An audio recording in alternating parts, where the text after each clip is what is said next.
Thousands of unpaid carers are now set to have carers' allowance debts reduced, cancelled, or refunded after the government accepted that confusing guidance left many people building up overpayments without realizing they had broken the rules. The problem centered on how carers with irregular or fluctuating earnings were told to work out whether they had gone over the weekly earnings limit. From April 2015 to September 2025, the guidance did not properly reflect the law, which meant many carers were caught out by the system rather than deliberately abusing it. The DWP says it will now review more than 200,000 cases, with around 25,000 unpaid carers expected to benefit directly through debts being reduced, written off completely, or money being paid back where repayments have already been made.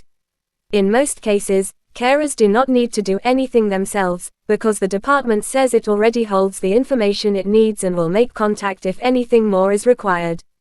What made the issue so serious was that many of the people affected were already balancing paid work with at least 35 hours of unpaid care a week. Instead of getting clear rules, they were left navigating guidance that was too vague to explain properly how variable earnings should be treated.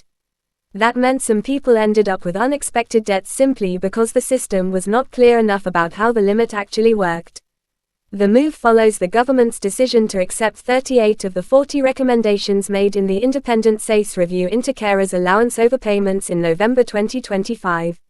Ministers are presenting the reassessment as part of a wider attempt to rebuild trust and correct a long-running failure that left carers facing financial and emotional strain through no clear fault of their own.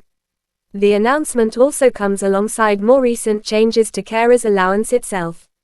The weekly earnings limit was increased in April 2025 and has risen again to £204 net a week for 2026-27, which means some unpaid carers can now earn around £10,000 a year and still keep the benefit. But this latest step is about more than current rates. It is about dealing with the damage caused by a system that, for years, allowed avoidable debts to build up in the first place.